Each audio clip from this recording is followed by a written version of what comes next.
On August 6, 1991, Derek Jackson and Anthony Gonzalez had just bought some beers, snacks, and lotto tickets from a liquor store in Ontario, California, and were standing outside the store talking.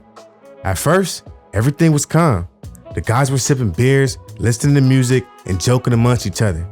But all that quickly changed when Jose Juan Garnica, a known member of the Sons of Samoa Crips, aggressively approaches the two. Once close enough, Garnica asked the two where they were from, meaning what gang they belonged to, and the two answered, 18th Street.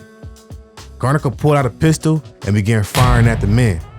Today, we'll go over exactly what played out that night and a lot of other crazy situations as we address the Sons of Samoa. This Polynesian gang was formed in the mid-1970s, and from the gang's foundation, they've always been about family and had a highly religious background, with most of their parents being Mormons. But don't let that fool you. These guys are known as snap if provoked, and the consequences of that are often deadly. Because of this, they've had several prominent figures like Joker, One Drop, and Snake who have made the gang one of the most respected and feared in California. But they've also been in the headlines for several other situations. Yeah, from known drug operations, deadly wars with other gangs, and some insane prison stories, this gang definitely has a story to tell. Yeah. All right. Welcome to CALI'S Most Dangerous. Let's get into it. What he did with the gun? He didn't do nothing. He ran. He pointed it at us. Oh, not my shirt, man. Hey, man, what you doing with a camera, man? Get that shit out of here, man. You crazy? Another typical day on Main. Let's go back home, okay? We're going home. In the late afternoon of August 6, 1991, Alipo Sega, also known as Junior, was riding with his cousin Robert Sega and Robert's girlfriend and the girlfriend's Suzuki sidekick. As they passed a convenience store on Mountain Avenue, Junior recognized Derek Jackson, Anthony Gonzalez, and Juan Ariella near telephone booths outside the store. Junior was a member of the Sons of Samoa, and he recognized Jackson, Gonzalez, and Ariella as members of 18th Street. As Junior passed him, the three gang members magdogged him, so he responded by throwing up his gang, SOS. Right after that, the group responded by throwing up their hood and shot out their hood, 18th Street. As the Suzuki drove away, Junior was pissed about the encounter and told Robert that the group of men they got into it with were the guys he had fought earlier in the day. As Junior, Robert, and Albert Carson, who was Robert's girlfriend, was driving towards Robert's house, they saw Garnica and Garnica's cousin, David Garnica, in a white Riviera automobile. They told Garnica and David that they had just been confronted by some 18th Street gang members at the convenience store a few minutes earlier. Junior, Robert, Amber, Garnica, and David all proceeded to Robert's house, where the discussion continued in front of the house. During the conversation, Junior also said he saw the guys who had shot at David Garnica at school earlier in the year. That's what Garnica says. Man, let's go do this shit. Meaning it was time for revenge. David drove Garnica and Junior to the convenience store and let him out near the store. Juan Ariella went inside the convenience store as Garnica was approaching, so he did not see the confrontation. But Carmen Gonzalez was parking her truck in front of the convenience store and witnessed the attack on Jackson and Anthony Gonzalez. She heard Garnica say something to the two young Mexicans standing near the telephone booths, and as soon as the Mexicans answered, Garnica pulled out a gun and shot one of the victims. The other victim pushed Garnica and tried to run away, but as soon as he did that, Garnica began firing blindly towards him, hitting him several times. Devin Moraz, another eyewitness, saw Garnica shoot one person, and after that person fell, Garnica shot the other person. She also said that Garnica continued to shoot both victims while standing over them as they lay on the ground. After the shooting, Garnica casually walks away from the bodies before he's picked up by David Garnica and the white Riviera, and they drive back to Robert Sega's house. When they arrived back at the house, Garnica told Robert, "You should have been there. I shot him. Junior arrived back at Robert's house a short while later. He then changed his clothes at Robert's house. Junior then took the gun, wrapped it up, and threw it in some weeds along the side of the house. And it seemed like Garnica had gotten away with murder until later that night when he was arrested. After he was advised of his constitutional rights, Garnica talked to the police.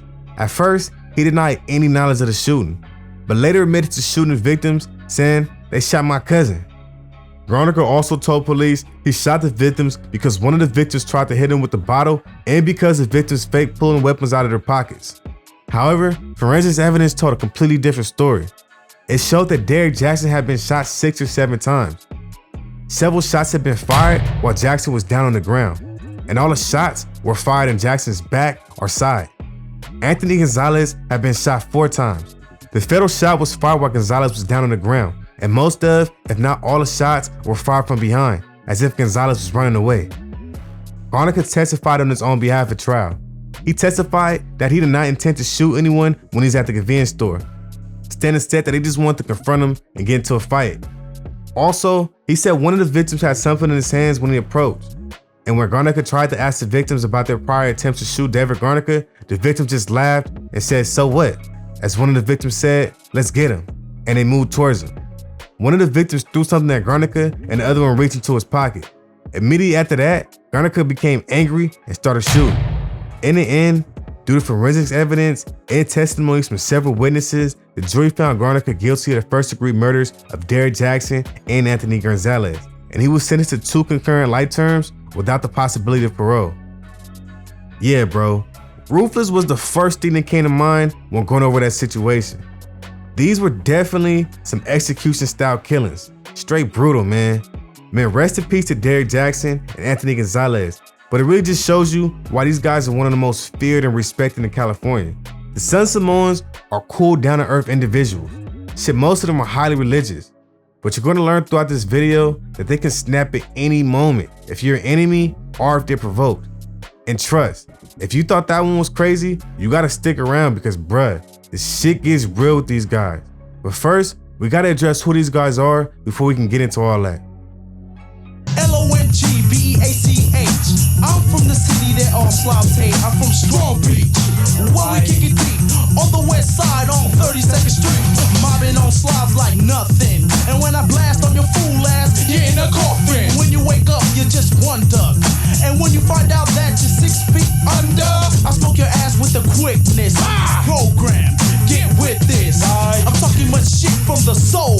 And when I say what's side, I will on the get-go. Cause I'm the coolest of the coolest, the coolest of the coolest. Slide 187 to the fullest. I'm from Long Beach where the beach is long. What's side is the West Gang coming up strong. I'm here to say this, all slobs hate it. The almighty S Gang, you can't fade us. Who are the Sons of Samoa Crips?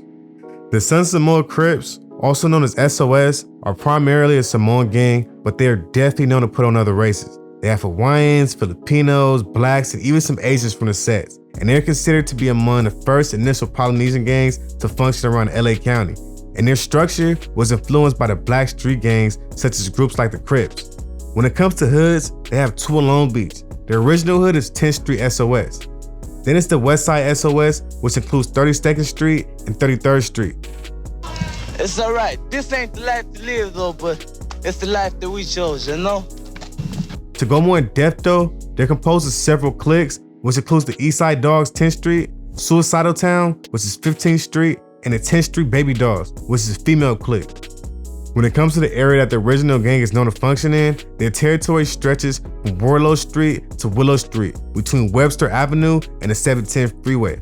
When it comes to logos and attire, SOS Gang is known to sport the Seattle Mariners logo with the S at the top, with the S standing for Sons of Samoa. So when you see a Samoan with this S on his chest, no, he's not Superman, but you definitely about to get pressed.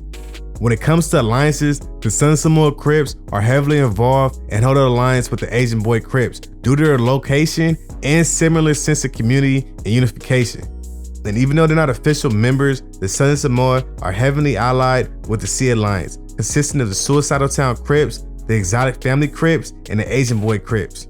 Yeah, protection and more resources was the main reason these guys clicked up, especially with the deadly war going on with the infamous Eastside Longos, and that's still going on to this day. These guys clicked up means more trouble for the ops, but SOS has been holding their own since the gang's foundation, and they did it all. Family clan, that's all it is. Just family clan, that's it. So it wasn't no such thing as gang. They labeled us gang when the Mexicans and you know what I mean, they got involved in shit. Then it's like a retaliation. They say, well, it's gang warfare. He got shot, he got killed on a PCP deal. Well, that's the guy who killed him. They got maximum security and all that. Isolation can't nobody can get to him. But they gotta let him back out. That's the whole problem to him. Someone's got killed and someone's got to answer for it. By the 1980s, the Sons of Samoa Crips were heavily involved with the sale and use of cocaine and PCP, as well as robbery, extortion, and murder. and by the 1990s, these guys had subsets selling drugs throughout several alleyways in Long Beach, California. And trust, it was a lot of bodies being caught in these alleys, and a lot of cold cases because of these guys. But believe, karma is a bitch, because one alleged killing may have come back to hunt an SOS member 26 years later. On May 4th, 1996, at approximately 10:30 p.m., George Martinez was shot dead near 14th Street and Linden Avenue in Long Beach, California. Crime scene photos show him laying face up on the sidewalk. At his feet was an empty plate that he had been holding the food he was eating. There's money sticking out of his pocket, meaning robbery wasn't a motive. Police investigated the shooting, but detectives couldn't find any witnesses and the case was eventually closed. But more than 2 decades after the killing, cold case detectives opened it up again and started investigating when new information identifying the suspect came to light. The suspected killer, Wayne Toffee, a known SOS member, was already in custody on unrelated charges. Toffee, also known as Big Fossey, would have been 21 at the time of the shooting. Hicks said Toffee was a member of the Suicidals, a subset of the Sons of Samoa, and was running the alley that Martinez was found in. One witness testified that he bought crack cocaine regularly from Toffee and another gang member known as KO about 4 months prior to the shooting. According to prosecutors, they showed drugs out of the alleyway across from where the victim's girlfriend lived. On the night of the killing, Martinez, who lived nearby, was walking down the alley with his girlfriend, eating a plate of food her sister had made for him. Martinez had just asked his girlfriend if she wanted to go to the movies that night, and she agrees. Right after their conversation, she went back home to grab her jacket, and on the way back, she heard gunshots and blacked out.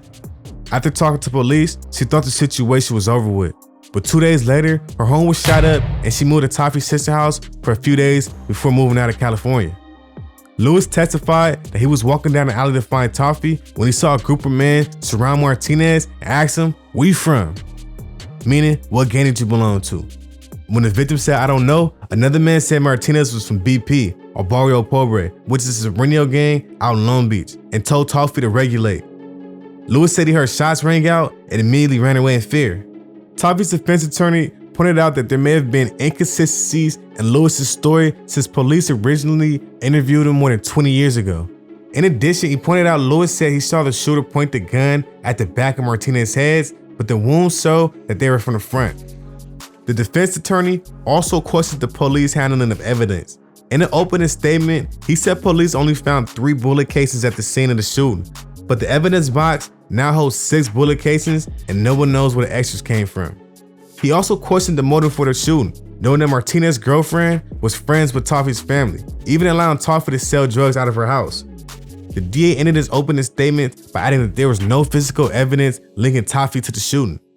At the time of the arrest, police said that they were still searching for more evidence on the 3 or 4 male suspects who were allegedly there when the murder occurred. They identified them by their street names: Wizard, Lil Boy, Fuzzy, and Whisper.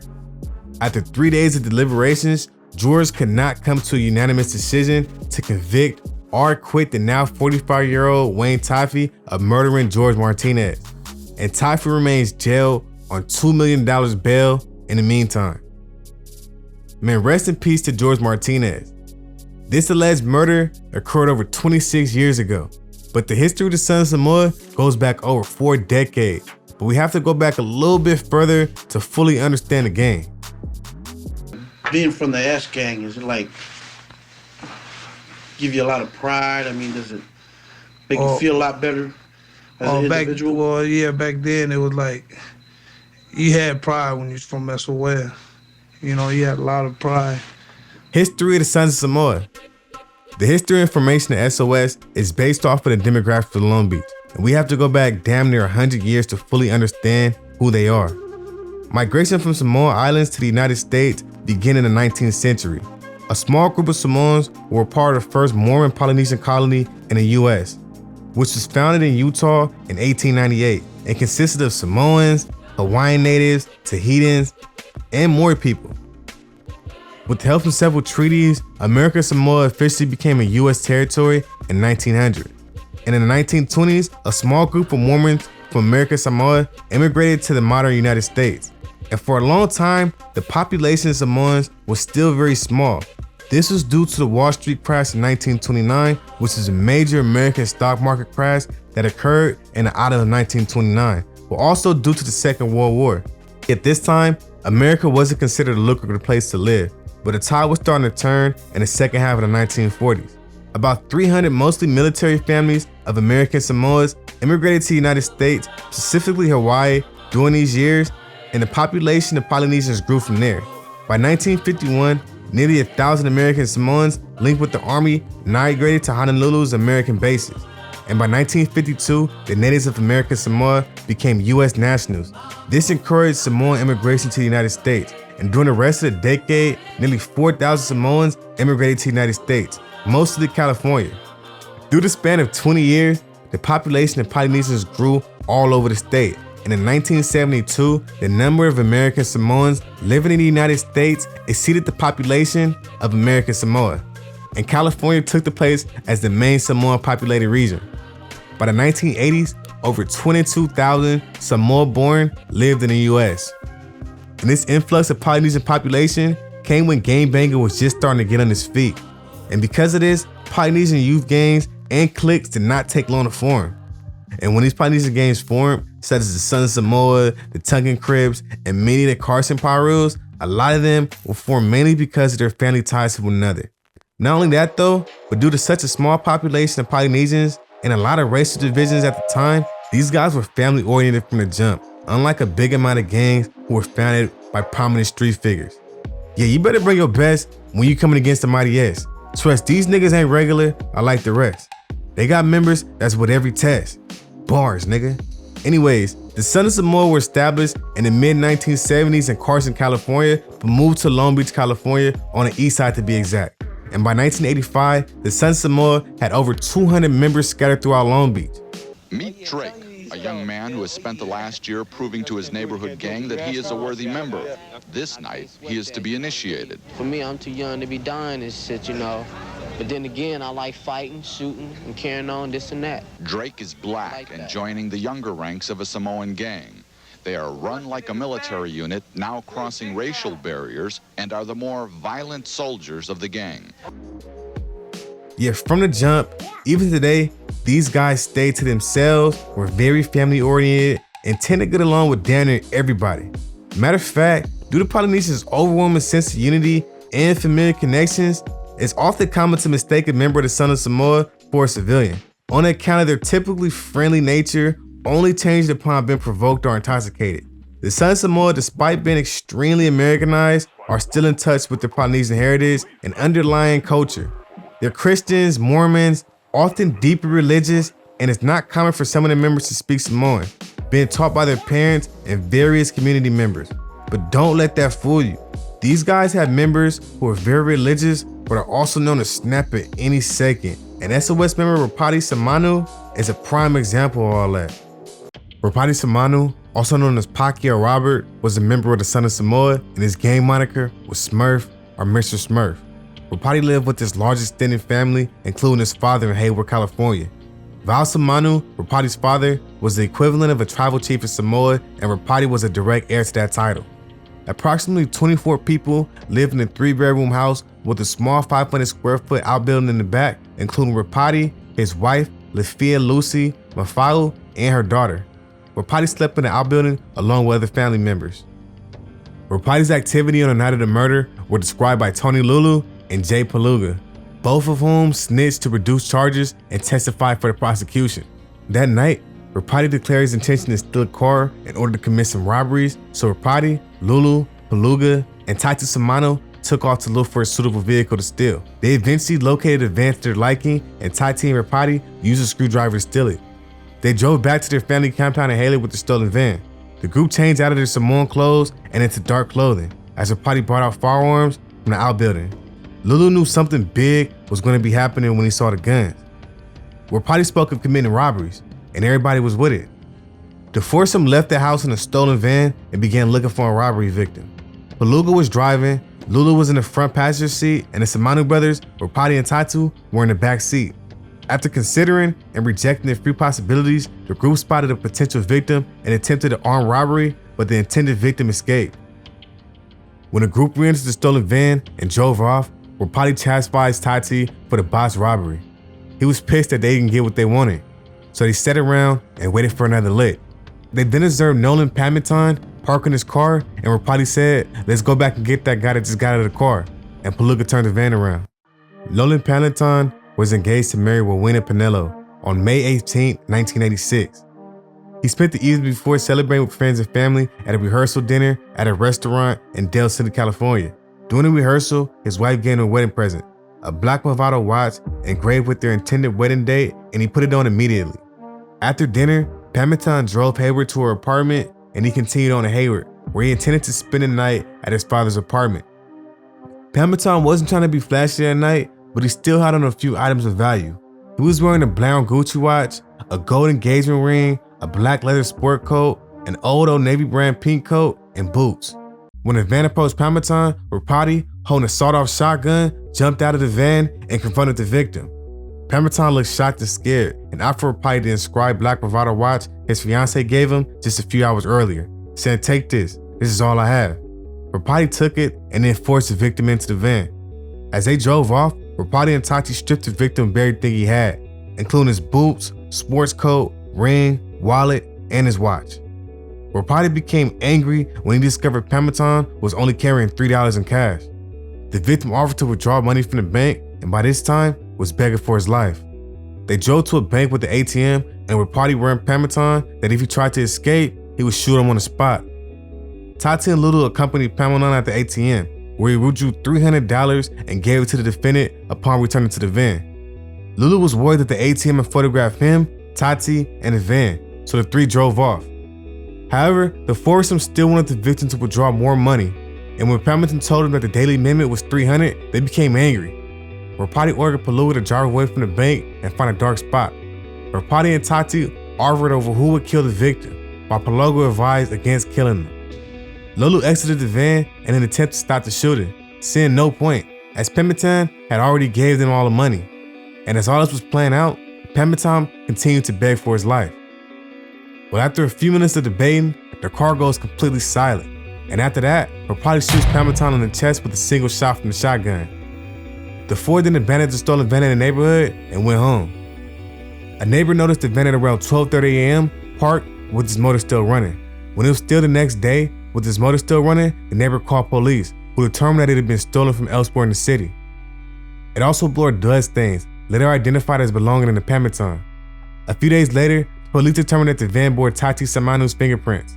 Further investigation at the bank revealed video footage from the ATM camera showing Pamaton, flanked by two larger men, withdrawing $300 from the ATM at around 11:45 p.m. Someone who was using the ATM around the same time told police that he saw two men go up to the ATM, while at least one person stayed in the van with the motor running.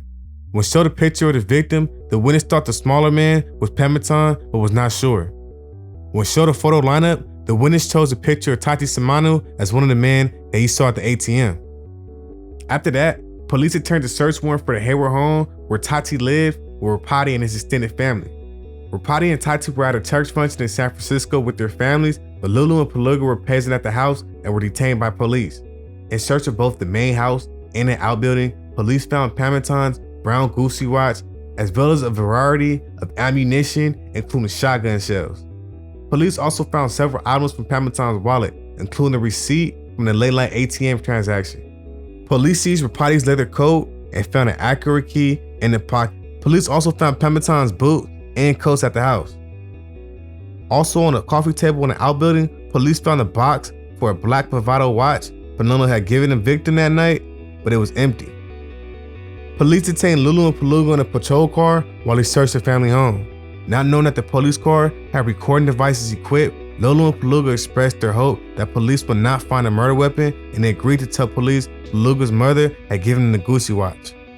So police interrogated Lulu early that afternoon, and he described the crime to police, informed them who was involved and the role Rapati played. Police also questioned Palooka, who initially told police the Gucci watch was a gift from his mother-in-law. Police then informed them that they recorded this conversation in the car. They also falsely informed them that the video recording from the ATM showed Palooka was the driver in the van. Palooka then changed the story and admitted that he was the man in the bank, and that Rapati was the man who shot and killed Pamaton. Police were waiting for the Samoan family when they returned to the Hayward home after church, and on their arrival, arrested Rapatu and Tatu. Rapati had Pamatong's engagement ring and the black Movado watch, inscribed with the victim's intended wedding date in his shirt pocket. Tati, interviewed by police, initially explained the gun he was holding accidentally fired. Then he claimed he shot the victim because he had seen their faces. He eventually admitted that Rapati had shot the victim and he was only trying to take the blame out of loyalty to his older brother. In the end, due to evidence from locals, forensics evidence, and testimonies from his two co-defendants, Rapati Simanu was sentenced to death. Yeah, rest in peace to all parties involved so far in these stories, man. But trust, these guys are known for a lot more than that. There's some stuff I honestly couldn't even put on YouTube because it's graphic, bro. Like, it's graphic. But with that being said, these guys are known for a lot more, and there's some stuff I can address. But before we get into all that, let's address the danger rating. The leader of the Samoan clan is a college student who claims to build leaders who, upon moving, must start a new group elsewhere. He claims to have a well-run military-like structure with troops numbering in the thousands from California to Washington to Hawaii. He says he learns from history with heroes like Napoleon, Genghis Khan, and Attila the Hun. Danger rating for the Sons of Samoa. The Sons of Samoa received a danger rating of a 9.1 out of 10 based off of the gang's long history of brutality and violent means of operation throughout California. Your SOS gang is known to let it bang. If you a op and they got a drop, you probably about to be slain. Bars, nigga. Look, from personal experience, I've met several SOS members. They've always been humble, approachable, and always had a familiar, damn near like family vibe when you're with or around them. But I've seen the other side as well. You fuck with their family, loved ones or homie, and you're damn near promised an ass whooping. If not from one of them, the whole gang. If there is a death involved, they definitely believe an eye for eye. So trust, they're looking for a body too. But you heard 3 stories just to justify why I gave them the score. And we have a lot more to go over. But that's just my opinion though. Would y'all went higher or lower? Y'all let me know in the comments and let's have a conversation about it. Also, y'all got any crazy stories about these guys? Any close calls? Y'all let me know in the comments about that as well. What's a 211? That's a motherfucking robbery. What's a 187? Murderer, BK. What's a 207? That's motherfucking kidnap. What's a buster or a custer? Sloops, niggas that ain't down for their hood and punk out when they get confronted. What's a sissy? A sissy? Well, I just let the homies tell you. Killer! Sissy is a sick soul from west side of LA. Fuck them motherfuckers. Rivals of the Sons of Samoa. The Sons of Samoa are under the gangster umbrella, so they have a heavy affiliation with the gangster Crips and the trade card members. So naturally, they're going to have a lot of the same enemies. When it comes to rivals of the Sons of Samoa, they have a few locally and across the state and even around the nation due to them having subsets out of California as well. But if we went over all that, trust, we'd be here for more than an hour, so we're just going to stick to the local rivals. The list of rivals include all Paru gangs, especially the ones with a lot of Samoans, such as the Westside Carson Parus and the Ghost Town Bloods, but that beef was a lot older when it played out. They also beef with a lot of other Crip gangs too, like the Park Village Compton Crips, the Rolling 20 Crips, the Rolling 80 Crips, and there was also some smoke with the Neighborhood 60s at one point, but I'm not sure if that's still active. Y'all let me know in the comments if there's still some smoke with the Rolling 60 Crips. They also go at it with a few Sereno gangs like Barrio Progre, but the biggest rivalry that has taken multiple lives on both sides and is down in an all-out war at this point is definitely gonna be with the Longos. Beef with the Longos. The beef with the Longos is based off of the demographics of Long Beach and the locations of the two gangs. I already made a video about the Longos, but if you haven't already watched it, a quick breakdown of the gang is the Longos are predominantly a Latino gang that started in Long Beach, California. And they have 3 sides: the East Side Longos, the North Side Longos, and the West Side Longos. And these guys are one of the oldest, most respected, and definitely the most hated gang in Long Beach. But at one point, believe it or not, the Longos actually were neutral and at peace with a lot of Crip gangs out here. But due to gang politics and unfortunately a lot of racial tension, they started going at it with a lot of other gangs out here in Long Beach. And these wars only grew more intense as the need for more territory increased with the influx of drugs like crack and PCP in the 1980s. And by the 1990s, the Longos were at war with a lot of gangs in Long Beach, including the Rolling 20 Crips, the Insane Crips, the Tiny Rascal gangs, the Asian Boy Crips, and the Sons of Samoa Crips, whose territory runs right next to the territory of the Longos. And unfortunately, to this day, they're at each other's necks. Because of this war, there's always been tension, fights, and shootouts between the two gangs, and unfortunately, Seguro Nagayu lost his life in the process. This shooting occurred in the early morning hours of August 8th, 2004 at Nagago's house on Adriatic Avenue in Long Beach, California, a claimed territory of the West Side Longos, where he lived with his brother Nazar Nagago. Prior to the shootings, Vitalio, also known as Snow, was renting a home in a house on Gale Avenue in Long Beach, California, also within the West Side Longos territory. Snow belonged to the Sons of Samoa and had SOS tattooed on his arm, signifying his membership. He had been selling drugs at the residence for about 2 to 3 months. Snow believed he had permission from a senior West Side Longo member to sell drugs in that location. 1.5 months prior to the shooting, however, a member of the West Side Longos, known as Capone, told Snow to stop selling drugs in that area. On Saturday, October 7th, Snow stopped by Nagago's house to see Nagago. Robert Karjika and a female friend of Nagago's named Poison was there. Later that day, Herman Malaga, Snow's cousin, was visiting Snow in the house on Go Avenue. Karjika, also known as Smiley, was there. Smiley displayed a 9mm gun with T9 written on it. It said he was pounding a lick and needed oil for the gun. At around midnight, Malaga went up to Nagago's residence, hoping to see Nagago. Poison opened the door and told Malaga that Managa was not there. She seemed nervous though. Smiley was in Nagago's bedroom. He seemed eager to see Malaga and left the room to talk to Poison. Malaga overheard Smiley shouting and heard Poison say, "No, not him, not here." Hearing those words and observing his behavior made Malaga uncomfortable and he decided to leave. Just as he was leaving the house, he ran into Naga, returning home. Naga told Malaga that Karjika was there and watch out for him. Just after midnight, an unidentified person shot at Snow while he was sitting in his garage with a friend. The shooter looked like Capone, but Snow was unable to positively identify him. Snow suspected Capone because approximately 4 days earlier, Capone pulled a gun on Snow and threatened to shoot him. After the shooting, Snow went to a friend's house and decided to go see Nagago. Snow arrived at Nagago's house at around 3 a.m. Nagago, Mizuru, and Poison were there. Snow went into Nagago's room to talk to Nagago. After a brief conversation, Snow fell asleep, sitting up on a chair. The next thing he remembered was waking up and realizing he had been shot. He did not see the shooter, but he managed to walk out of the bedroom. He heard Mizuru say Nagago had been shot and passed out on the floor. Mizuru, who was sleeping in another bedroom, was awakened by the gunshot. He got out of the bed to investigate and saw Smiley standing by the front door holding a gun. Poison was standing next to him. Snow was laying on the floor covered in blood. Mizuru went to his brother's room but was unable to determine whether his brother was alive or dead. He then left the house to get help. When he returned, Smiley and Poison was gone. Police recovered numerous slugs and shell cases from Nagago's house and from his body. All the cases were ejected from the same gun. Also, 4 cases and 2 bullet fragments were recovered at or near Snow's residence. An officer observed that Smiley had the word Longo tattooed on his neck in black letters. Generally, only actual gang members had the name of the gang tattooed prominently on their bodies, because a non-member who sports a tattoo risks being attacked. Tattoos are used to intimidate members of the public. A gang thrives in the community by committing crimes and intimidating residents of the community. An officer also testified that a non-member who sells drugs in the gang's territory is undertaking a dangerous risk. Drug dealing represents a major source of income for all gangs. Allowing a rival gang member to operate in one's territory is a sign of weakness and interference with the gang's drug operation. Even if the gang member gives it permission, another one might not want a non-gang member there. Ignoring a warning to leave generally leads to something happening to a non-member. He or she will end up being evicted by force.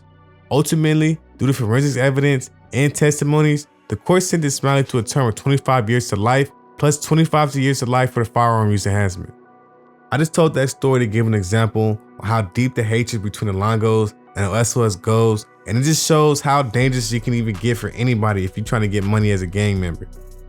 Family's a Christian family. The elders' tales of the family clan in the islands led to the next generation clan here. All members in the older ranks are Samoans and related. Almost 200 members from Long Beach alone are in prison for crimes that start at assault, move to robbery, and even murder. Like virtually every gang countywide, the Samoans have their wounded, who they tend to. Caesar was shot 8 times during a botched robbery in Redondo Beach. Now he is a paraplegic for life. The hand sign identifies their gang, which has aligned itself with the Black Crips and some Mexican gangs across the county. Prominent figures from the set. The Sons of Samoa have been doing their thing since the mid-70s, so this gang has more than a few members who have put the gang on the map. But during my research, I also found a list of members who are no longer with us, so rest in peace to all of them. A few of them include OG Primo, Joker, and Matali Lassie, also known as Cuddy Banks, who was a known member from SOS and also a dope-ass rapper from San Jose, California. Yeah, bro had bars too. If you don't believe me, look up Slide, My Baby, Hell's Prayer, or shit, any of his tracks. But unfortunately, his life was cut short on December 19, 2020. It's alleged that Isaiah Rupina, whose brother was fatally shot in a road rage case in Southern California in August of 2020, was out for revenge. And the motive for killing Lassie was a mistaken belief that he was responsible for the killing. Yeah, rest in peace to them, and y'all let me know in the comments of any members who are no longer with us, man. Let their names live on, let their names live on.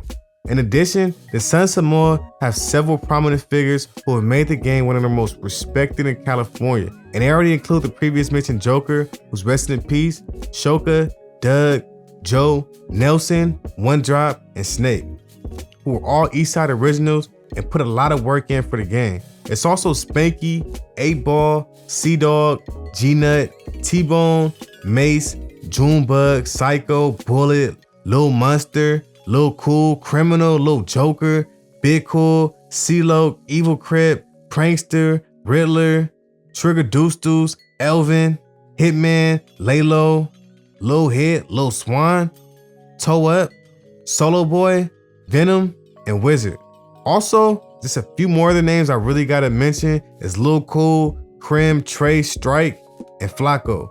These guys were featured in the My Crazy Life documentary, which showcased the life of an SOS member in the 1990s. It's real cool too, like even them give you their personal perspective on what they believe in to be like a gang member, especially during those times. It gives you a lot of other cool, dope information as well, so y'all definitely tapping after this video. When it comes to rappers from SOS, Westside Strong had a lot of local bangers from the 1990s, like Alphabet, Anthem, and Strong Beats, which were songs that were also featured in the My Crazy Life documentary. Another rap group is the Slum Boys. Definitely have a cool, old school like flow. Y'all definitely gotta tap in. Let me know what y'all think. Other rappers include Show 42. Y'all definitely gotta tap in with him too, man. The song Logo is definitely a banger. You can thank me later. There's RBO Stunner. Real hard too. Kind of reminds me of like a Samoan Draco the Ruler. Like real relaxed flow, but he's spitting fire the whole time. Also is Rider Boy. He's definitely put in a lot of work for the set. And bro hard too, like shit, I feel like damn near hitting a lick, like flipping a brick, man, shit, fucking a bad bitch. I had to listen to this nigga, man. Real intense bars with hooks that quickly draw you in. And he was definitely putting in work out here, man. Youngin had a lot of potential, but unfortunately he was locked up for a body last year. So free Rider Boy hopefully can get through that to figure out, you know, how to get back out here. That's also another example of how you can spend a lot of time and energy trying to reach a pinnacle and have it snatched away within a second in this lifestyle. Current state of the Sons of Samoa. My age, I'm 15 years old and it's been hard for me. You know what I'm saying? I've been through some crazy shit at this kind of age and I don't know what I'm gonna do when I get older. That shit's been crazy, man. In my mind, I think I'm too young to be doing this shit. But then you go around in circles and you get nowhere. Then where you end up? I end up looking bad. Would you second guess your life the way you've been running now? I mean, because you can't gangbang your whole life. Yeah, you know, I know. because there's a time where you're gonna have to settle down, get a family, and have some kids. Mm-hmm. You can't be doing no drive-bys when you have kids. No, I sure can't. When I get kids, and what I'm thinking right now, since my hood is called 32nd Street, I think I'm gonna stop banging it when I'm 32. Yo, I added that clip because I thought it was funny, but also just to give you an insight on what honestly a lot of gang members' mindset are, especially at a young age. Anyways, when it comes to the current state of SOS, this gang is still active in Long Beach and remain one of the most respected gangs in California. Also, with a lot of reputable members, they remain one of the most feared Polynesian gangs around. In addition, they've grown to the point to where they've spread throughout California and even around the nation. And the spread through California came down there overnight, having sets in East Oakland, Sacramento, San Francisco, Seaside Marina, Salinas, San Diego, Riverside, and San Jose, which is one of the biggest places in California. And these guys are known for just as much as their counterparts down south. The Sons of Samoa also operate in different states. They're found in Seattle, Alaska, Missouri, and Washington. Also, the Sons of Samoa gang is one of the most dangerous gangs in Utah. They're well known for the killing of 4 rival gang members after they held a house with bullets and lit it on fire. The Sons of Samoa Crips are also in Hawaii and even international, having sunsets in Australia. But y'all let me know in the comments I'm leaving out your state, man. Rep your state. All right, look, if you made it this far, I got a personal story for y'all, man. Let's get into it. So I went to Hamilton Middle School on the north side of Long Beach. Man, it was the most ratchet, ghetto, and dangerous school I ever went to. And I loved every second of it. Now, I've always been a chill person, real charming, always joking around. But in middle school, man, I was a fucking menace. Real smart kid, with all the previously mentioned traits, but definitely up to no good. Nigga, I got into at least like, I ain't gonna lie, at least like 12 to 13 fights from 6th grade to 8th grade, maybe even more. Anyways, let's fast forward to 8th grade though. I just bought this racist ass nigga right on the table, which honestly didn't make sense to me. He was black and Mexican, which didn't make sense. I seen him writing N-I-G-G, and right at the N-I-G-G, I called him out on it. So it was before he could finish the whole word in his defense. Like it could have been, man, fuck and niggas, you know what I'm saying? Which is like, hey man, fuck all y'all. Or it could have been F, you know, the other way around, which is like, you know, now you being racist, my brother. Either way, we ended up fighting, and I ain't gonna lie, I whooped that nigga ass, bro. Long story short, I'm feeling myself, man. I'm feeling myself. And my bro Bandit knew that. Remember from SOS, he was a young gangbanging ass nigga in middle school. But he knew how I was feeling. He knew I was feeling myself. So a few days after that, this nigga Brandon is sitting in my assigned seat. It's my assigned seat, nigga. My name is right there. Like we all got seats, bro. Like what are you doing? But I walk up and I'm like, bro, you in my seat. You know, I'm not pressing him, nothing like that. You know, just the homie, whatever. Hey, you in my seat, bro. So his response was quick though. He was like, fight me for it. So in my head, I'm like, man, it's the bro. Like, you know, we always joking around and shit like that. And his face didn't have like no anger on it at all. Like he was actually smiling. That nigga was smiling. He was smiling. So I joke back to him like, nigga, get down. And that's all you need to hear. He gets up and I'm still thinking he playing. But I knew the shit was real when that first hit connected to my chin. Like, bop, smacks my shit. Okay, all right, whatever. Oh, you got me. So I ain't no bitch though, nigga. Shit, I swing back and, you know, I get one to the jaw. You know, I had to get one in too. And the class is going crazy. You know, my fat ass teacher struggling to break up everything. And we definitely not stopping. Well, eventually, our teacher breaks it up and we immediately start dying laughing. Yes, nigga, to us, this shit was fun. Like, I swear to God, this shit was fun. Like, we both got some good hits in, you feel me? But you could see our face. We literally damn near smiling during the fight. It was weird. It was like, in my head, I'm thinking, we ain't serious, but you know, I'm gonna still fight. You know, I'm gonna get some hits in too. And in his head, I'm pretty sure he was thinking the same shit. Anyways, the teacher was fucking confused. Like, she didn't know what the fuck, if she just broke up a fight or if we was playing. So she sends us both to the office. Get on, go, office right now, principal. So on the way there, we dying, bro. We laughing because to us, like I said, it wasn't even that serious. You know what I'm saying? And I think we had more respect for each other because after that, we had more respect for each other. Like, we both stood our ground. We ain't mark each other out. We fought like some men. And we didn't get emotional and carry no grudges after the fight on some bitch shit. Anyways, we go to the office, we tell the principal, man, we was just horse playing, wasn't that serious. Like, teacher was just tripping, like she white, she didn't understand our process, you feel me? And he laughed it off, got on, we got a little write-up for it, and that was just it. But I just told that personal story to give you an idea of the nature of the Sons of Samoa, of not even just the Sons of Samoa, but a Samoan in general. Like, if your energy is genuine, They will treat you like a brother or a sister. And just like family, man, it's gonna be some fighting, a lot of joking around. You definitely gonna feel welcome though. But don't let that fool you. Cross them, family, loved ones, friends, whatever, and it's gonna be hell to pay. Anyways, that's it for the Sons of Samoa. Y'all got any crazy stories about these guys? Any close calls? Did I miss anything? Did I get anything wrong? Y'all let me know in the comments about it, man. Let's have a conversation about it. Subscribe, hit that bell if you're doing well. Y'all stay safe and dangerous out there.